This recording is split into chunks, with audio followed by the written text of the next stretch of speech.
नमस्कार, आप देख रहे हैं आवाज इंडिया, देश की भरोसेमंद आवाज। मैं हूं अजीत। आइए नजर डालते हैं देश और दुनिया की 20 बड़ी खबरों पर।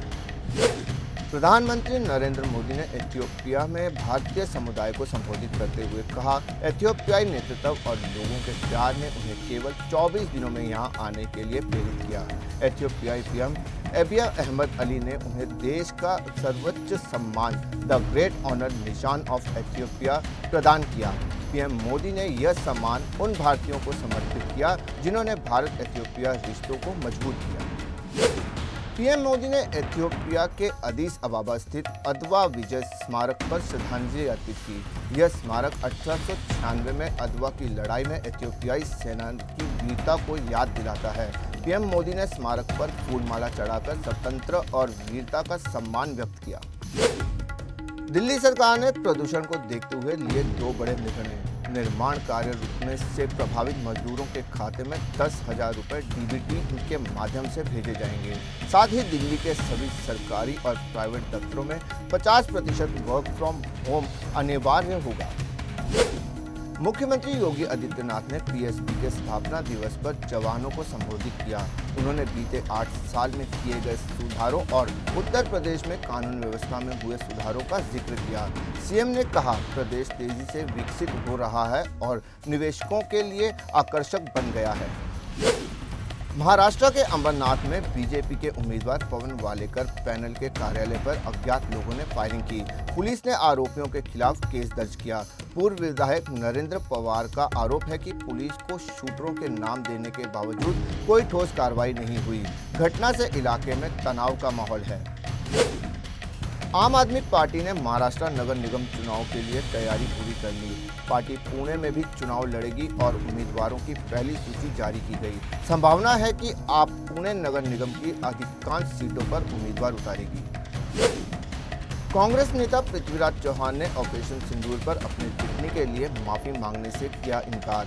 उन्होंने कहा कि संविधान उन्हें सवाल पूछने का अधिकार देता है। बीजेपी ने चौहान के बयान पर पलटवार किया, जिससे राजनीतिक विवाद और बढ़ गया।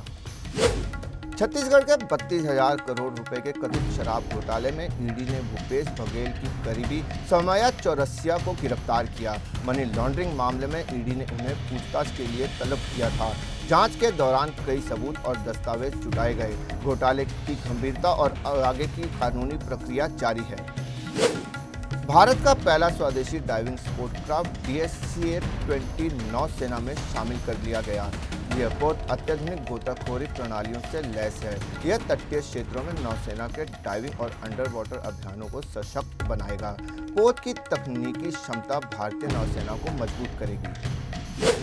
कश्मीर में बाबर कादरी हत्याकांड आरोपित मियां अब्दुल कयूम को जमानत नहीं मिली।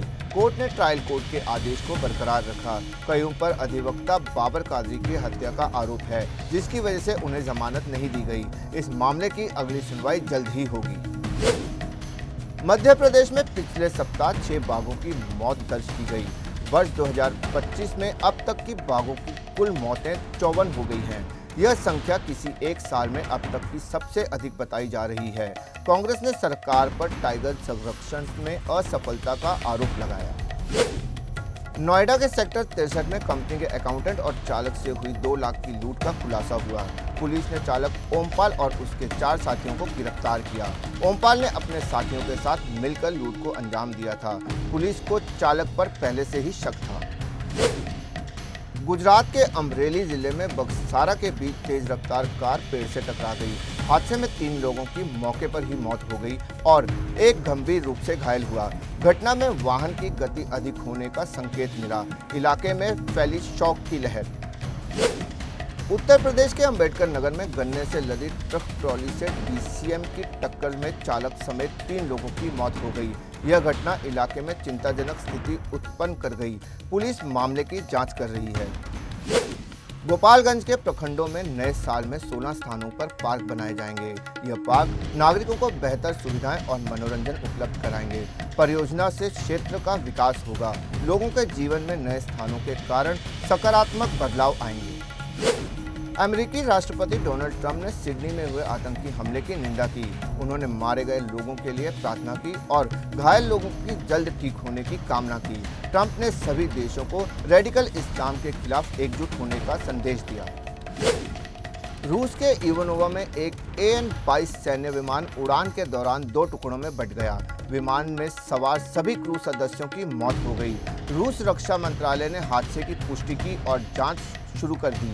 आपराधिक मामले की संभावना जताई जा रही है। शेयर बाजार में आज धीमी शुरुआत हुई। सेंसेक्स 201 अंक बढ़कर 84,881 पर खुला। वहीं निफ्टी 64 अंक ऊपर 25,924 पर खुला।